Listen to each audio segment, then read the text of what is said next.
Hello friends, elevator চ্যানেলে আমি তোমাদেরকে ওয়েলকাম জানাচ্ছি। তোমরা যারা ম্যাকআউট ইউনিভার্সিটি থেকে বিসিএ পড়ছো এবং এই 2026 সালে যারা ফোর্থ সেমেস্টারের স্টুডেন্ট, তোমাদের দেখো ফোর্থ সেমেস্টারের পরীক্ষা কিন্তু আস্তে আস্তে এগিয়ে আসছে। ইভেন্ট সেমেস্টার আমরা জুন মাসে যেহেতু হয় জানি, তাহলে হাতে এখন দেখো আমাদের সময় বলতে মার্চ মাস, তো মিড অফ মার্চ আমরা চলে এলাম। আর মোটামুটিভাবে এপ্রিল মে, আর এদিকে মার্চ মাসের এখনও ধরো 15 ডেজ মতো আছে হাতে, 14-15 ডেজ মতো মোটামুটিভাবে, আর আড়াই মাস মতো আমাদের হাতে সময় রয়েছে। তোমরা কিন্তু একটা ভালো সময় পেয়েছো, কারণ তোমাদের পরীক্ষাটা হয়ে গিয়েছিল এবং তোমরা ডিসেম্বর মাসে সময় পেয়েছো, এবং তোমরা জানুয়ারি ফেব্রুয়ারি এই সময়টাও তো তোমরা পেয়েছো। আশা করি তোমাদের সিলেবাস অনেকটাই কমপ্লিট হয়ে গেছে। এখন যারা পড়া শুরু করনি বা যারা একা একা পড়ছো, যদি মনে হয় তোমাদের পড়তে অসুবিধা হচ্ছে, কনসেপ্ট ক্লিয়ার হচ্ছে না, কেননা দেখো এখানে কোনো সাজেশান কাজে দেবে না।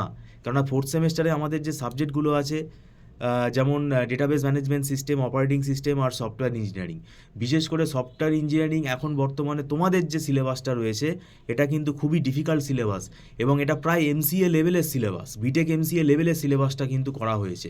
কারণ সফটওয়্যার ইঞ্জিনিয়ারিংয়ের মধ্যে অনেকগুলো টপিক কিন্তু এখানে আনা হয়েছে, এবং যেগুলো খুব অ্যাডভান্স টপিক। আর ডেটাবেস ম্যানেজমেন্ট সিস্টেম তো রয়েছেই, তো সেই জন্য তোমাদের এখানে কনসেপ্ট ক্লিয়ার করে পড়তে হবে। আর অপারেটিং সিস্টেম পুরো ডেটা স্ট্রাকচারের মতো।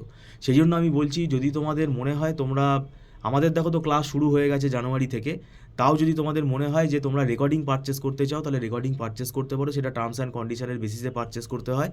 আর তোমরা যদি লাইভ ক্লাসে জয়েন করতে চাও, সেটাও তোমরা করতে পারো। আর আমাদের এখানে অনলাইনে ক্লাস করানো হয়। আর এটা তোমাদের পুরো ব্যক্তিগত সিদ্ধান্ত। আর আমি বলবো যে এখন কিন্তু ওই যে বললাম যে কনসেপ্ট ক্লিয়ার করে পড়তে হবে।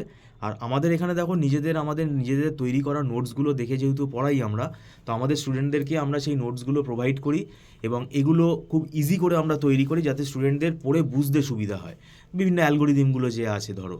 তো যাই হোক, ভিডিওটা সম্পূর্ণ দেখার জন্য থ্যাংক ইউ সো মাচ।